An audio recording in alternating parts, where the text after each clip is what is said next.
Hello, everyone. This is Riccardo Paterni from Synergy Pathways Italy. I'm here with my business partner, Samit and Naik from Synergy Pathways India. We are here today to present to you India as an opportunity for growth for small to mid-sized enterprises. Our presentation is going to be developed into several parts that we are now going to articulate for you. The first part is going to focus on why India is an opportunity, and we're going to have an overall view on that. The second part is going to focus on some of the key business sectors that are quite attractive and interesting for small to mid-sized enterprises nowadays. The third part is going to focus on the advantages of doing business in India, and the fourth part on the challenges of doing business in India.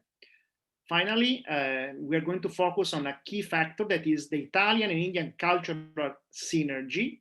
And the last but not least, the sixth part is going to focus on taking care of the crucial last mile factor. In other words, all of the key crucial activities to get a project done evolving in an effective and efficient way. Samit and I, we met here in Italy over 10 years ago when we started Synergy Pathways. He was a student of mine at an MBA. And since then, we became fast brothers by choice, as we always say, because we developed such a strong relationship that is based in really strong common values. And that is also part of the cultural synergy between India and Italy that we will discuss. So now we are ready to present to you this introduction. Let's start. So first of all, why India? And we're going to have an overall view on that. Brother, the first point here on the why India is to focus on the favorable business environment. Let's talk more about that, please. Yeah, firstly, thank you everybody for giving us this opportunity. It is a great platform for us to explain and to demonstrate why one should do business in India. Well, mainly everything started in the year 1995 when the country decided to go with the globalization policies, and many companies started to invest and enter the Indian market. It could be food and beverages, it could be auto industry, it could be real estates. And as India emerged stronger and stronger, the policies became much more liberal, and the ease of doing business was getting better and better. Well, it was not only about inviting these companies in India to do business, but also to spread the know how, because India always believed in learning and also, after learning, executing it themselves. So basically, it's not only the goods that have to be produced, but it is also the transfer of know how. That is what India focuses on and will always remain the basis of everything. Said that, I mean, there are a lot of advantages that today's India is offering to the world in terms of real estates, in terms of infrastructure, in terms of people's capabilities, and in terms of bureaucracy. We will talk more about it as the slides go ahead. Yes, thank you, brother.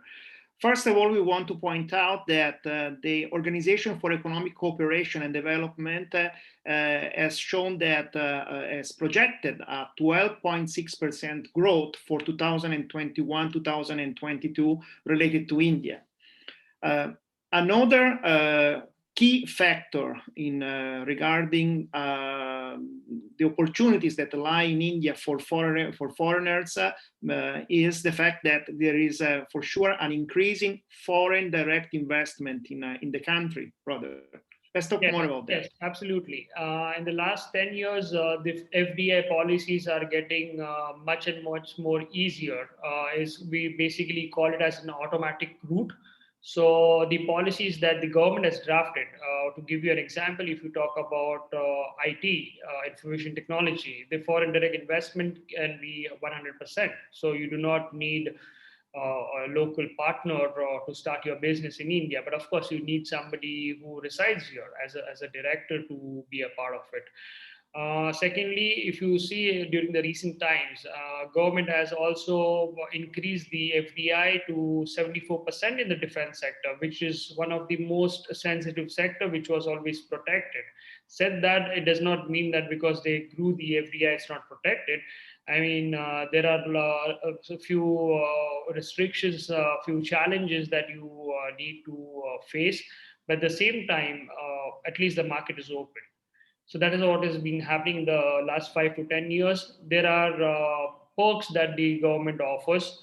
There are some of the plug and play systems that the government offers. Many bureaucratic steps have been removed for foreign direct investments, and many bodies are working together, which was not there previously. So department wise or the government official wise, I mean, things are quite simple than what they were before as well. Yes, yes, thank you.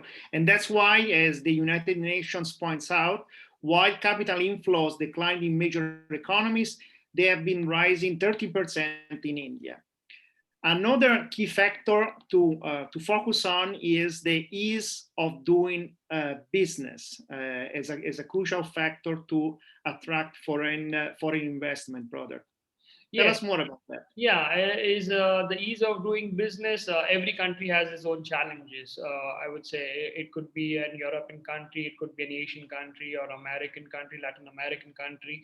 Every country has their own philosophy of doing things. Also, the bureaucratic system or the democratic system of every country is one of the key pillars that basically protects or lets you in terms of foreign entities to do business here in India or any given country. Well, the ease of doing business is getting better and better, as I said before, for many reasons. One is the FDA policy that supports it very strongly. The Make in India policy that is inviting many manufacturers to move to India. There are other perks, the perks, like the bilateral policies that India has got with many countries. So, I mean, it could be in some of the cases that one country cannot export to another Y country. I mean, but if you produce in India, you can export it to the Y country. So these restrictions or barriers has been taken care of. Thanks to the present government also that has focused on international relationships in the last 7 to 8 years. They have been really focused to increase trade, infrastructure, and foreign direct investments. But said that, they have also eased out the methods, the steps to do business in India. Yes, and it's a matter of fact that even the World Bank Ease of Doing Business ranking 2020 has shown that India has risen 79 positions from 142nd in 2014 to 63rd in 2019. So this comes to show exactly what you mentioned before, brother. Yeah. Yes, another key aspect here that is quite interesting related to developing business in India is the cost effectiveness. Tell us more about that, brother. Yeah, cost effectiveness is directly driven by basic factors. One is we have a huge landscape. So we have a lot of towns starting from tier one to tier three. Then there are other villages which have been supported very well by different state governments also for the development of industries. So what the important part here is the government wants to invite foreign companies, at the same time create employment, support, and drive these channels in a positive manner. So when an industry opens up in a rural area outside the metropolitan cities or close to the metropolitan cities, they attract more and more people from the village areas. They get the companies get the electricity at a lower price, and the infrastructure also costs less. So there are many factors that affect this. At the same time, it also depends on your products. What are those products, and what are the kind of raw materials that the products would require? Some products may not require water. I mean, so that is even better for that industry. So, but the labor, electricity, the infrastructure, which is the basic, very basic necessity to start a company, I mean, that is absolutely available at a really low price. But said that, I mean, if you are close to the town, city, it's all over the world. I mean, it is higher. But if you go a little bit far from the cities, towns, main important towns, you get more into the competitive advantage of being a producer on the market. Yes, while at the same time you are connected to the logistics and the standards of operations that are Absolutely. needed. Yeah, absolutely. Okay. Yes. Another key factor here to point out is the employability one. Now, what is happening is that while we have seen that in China, I mean, the cost of labor during the last few years has been increasing.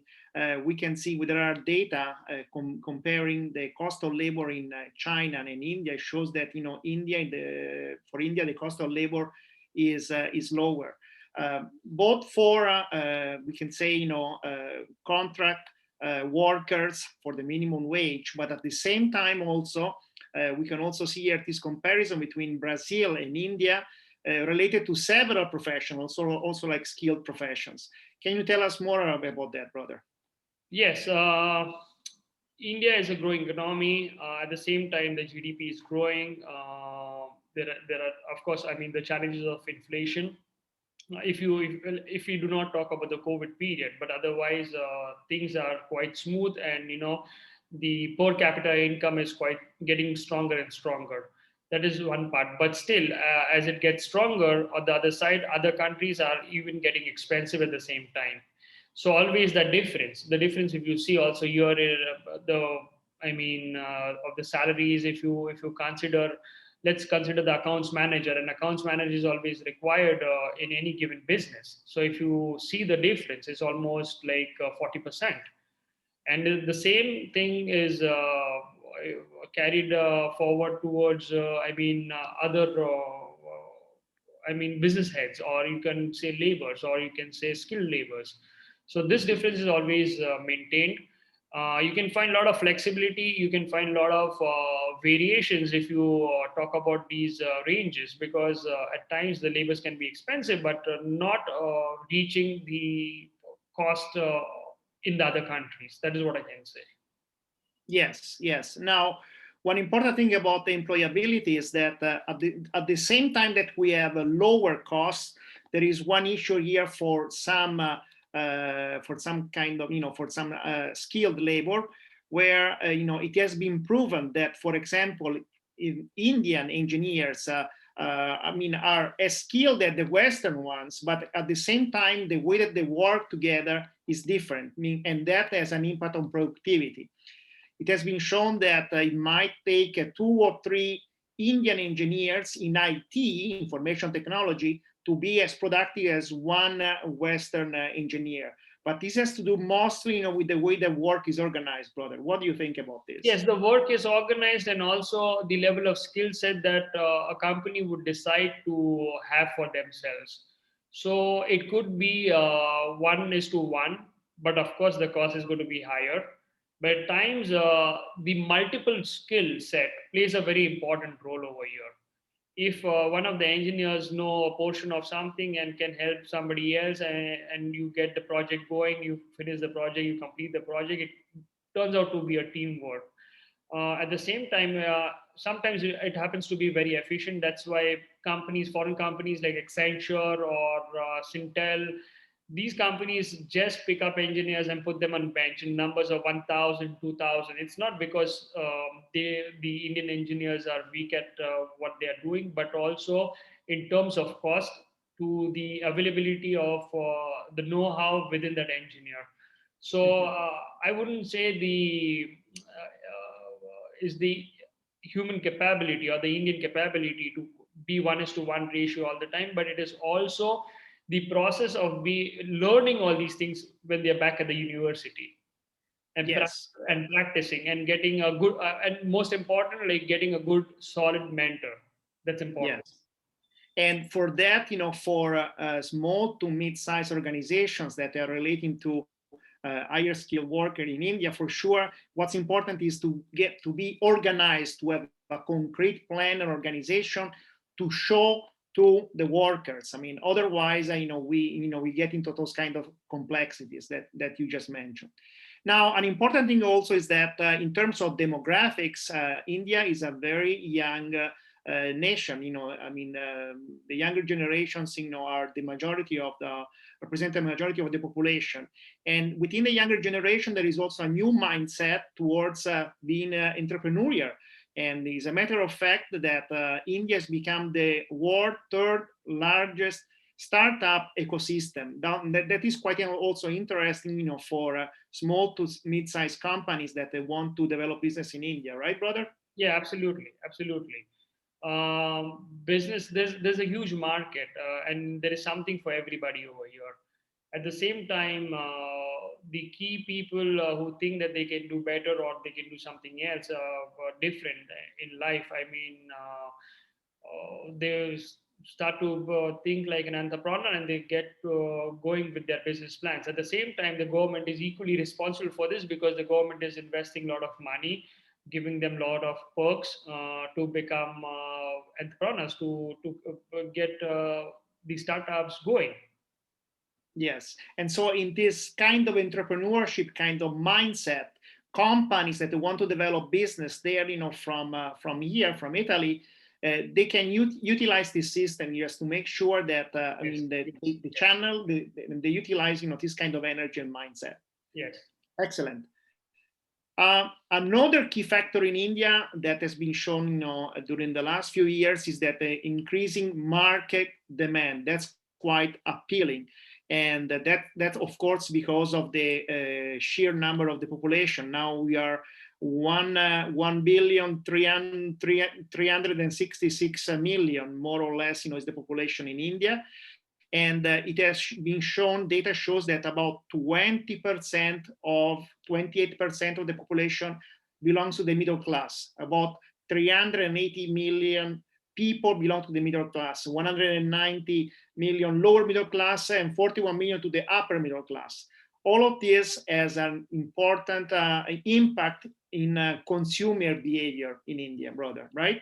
Yeah, because just to give you an example, we had the boom in call centers, the BPOs, that started in India uh, early 2000, when the American companies outsourced their jobs to India for call centers. And the youth was very much influenced by this culture of getting a job immediately, even before finishing his degree. They used to work at night, get a handsome payment, have no liabilities because the houses were bought by the parents, so everything was taken care of. So that money was spent towards buying luxury goods or clothes, or having luxury food, or going to a good restaurant. So that trend has been inculcated since 2000, and it's going on, and it's growing. It's growing in terms of fashion, in terms of food that people eat, in terms of places that they visit. Even this has been seen in terms of tourism, the places that they would like to visit. So I mean, is the GDP growth? It's the want of the new generation to experience what the world is experiencing. Yes, absolutely. Now, another index of this increasing market demand has been the e-commerce, dynamics and trends in there in India. Here we have some data on this slide that are quite impressive. But can you tell us, brother, also what happened about e-commerce, with the current pandemic? What are the effects of e-commerce? Well, the e-commerce business has boomed a lot, because the government, firstly, any given government works on taxes, and e-commerce was one business that was purely giving straight taxes to the government in the form of GST, goods and service taxes. Secondly, the system was in place because one, without moving out of his house, could order things that he needed, and they were delivered. So during the pandemic, nobody had to move out or go to the mall or go to the shop, which was actually not open. So there was access to white goods. There was access to clothing. There was access to other goods, whichever what required. The biggest boom that the society got, I think, not only in India but everywhere in the world, is people buying tabs for attending schools, for attending webinars, the laptops. So all these things, all these goods were definitely delivered through e-commerce. So we can see a lot of cross currents over here. The manufacturing has suffered, but at the same time, e-commerce has boomed. But if manufacturing unit makes a product that is part of the e-commerce sales business, I mean, then he has also boomed. So it is at least it showed a sign of sustainability for many sectors, because of thanks to e-commerce is something that is like virtual, but you get your delivery of hard goods at home. Yes, and by the way, also we have had some new portals, Yes. important portals in India, big investments, by large investors and large Indian companies. Sure. We also have companies like IKEA, which are also selling through e-commerce platforms. Then we have Reliance, who has started with Agio, which is another fashion, and you can say you get a lot of stuff on it. There is Flipkart. There is Amazon, of course, one of the largest giants here in India. So, and investments are rising. I mean, a gentleman like Ratan Tata has done a personal investment in some of these companies, his personal investment, not from the Tata Group. Yes. Yeah. Okay. Thank you, brother. This concludes part 1. Thank you.